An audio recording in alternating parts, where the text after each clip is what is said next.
BNP chairperson Begum Khaleda জিয়ার মানহানির ৫ মামলায় খালাস পেয়েছেন। এ নিয়ে আরও খবর আমরা জানতে চাই। আমাদের সহকর্মী মহিম মিজান যুক্ত হয়েছেন কারণ বাজার নিউজ সেন্টার থেকে। মহিম, যে ৫ মামলায় খালেদা জিয়া খালাস পেয়েছেন সেই বিষয়ে বিস্তারিত জানাবেন, এবং একই সাথে যেহেতু নাইকোর দুর্নীতি মামলার শুনানির তারিখও পেছানো হয়েছে, বলা হচ্ছে সেখানে সাক্ষী সম্ভবত এসে উপস্থিত হননি বা এরকম কোনো ঘটনা ঘটেছে, সে বিষয়ে কোনো তথ্য থাকলে জানাবেন।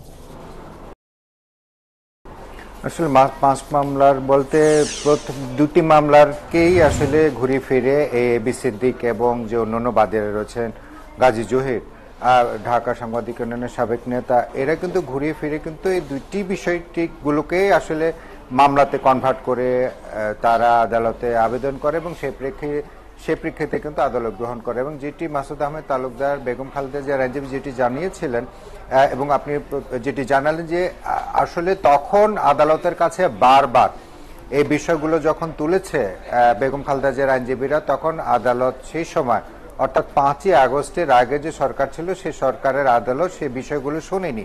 যে মামলাগুলোর মেরিট নিয়ে আসলে মামলাগুলো যে বিষয়গুলো অভিযোগগুলো যে প্রমাণ সাপেক্ষ নয় বা যে ভিত্তিহীন তাদের দৃষ্টিতে, তারা বারবার এটি তুলেছে, কিন্তু আসলে এই মামলাগুলো তখনও পর্যন্ত শুনেনি। যার প্রেক্ষিতে যখন গেল সরকার, শেখ হাসিনা সরকার পতনের পর নতুন যে ইন্টারিম সরকার এসেছে, এই সময়টা আসলে তারা বিচার পাবে বলে আদালতের কাছে আবেদন করে যে বেগম খালেদা জিয়ার বিরুদ্ধে যে মামলাগুলো তারা যে স্পেসিফিক করে দিয়েছে যে মামলাগুলো, সেই মামলাগুলো আসলে মুক্তি দেওয়ার জন্য আদালতের কাছে আবেদন করে। এবং আদালত আসলে আজকে তোফাজ্জল হোসেনের আদালত এবং মাহবুবা আলমের আদালত সেগুলো থেকে বেগম খালেদা জিয়াকে পরিত্রাণ দেয়, অর্থাৎ মামলাগুলো থেকে তাকে অব্যাহতি দেয়।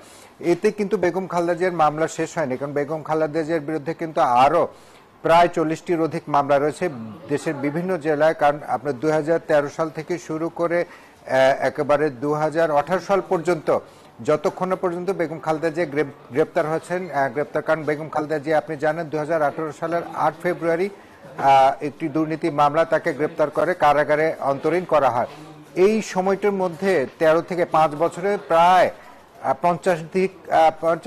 ৫০টিরও বেশি মামলা তার বিরুদ্ধে দায়ের করা হয়। এবং বেগম খালেদা জিয়ার আইনজীবীরা নিশ্চিত করেছেন যে পর্যায়ক্রমে সে সবগুলো মামলা থেকে বেগম খালেদা জিয়াকে অব্যাহতি দেওয়ার জন্য আদালতের কাছে তারা আবেদনটা চলমান রাখবেন।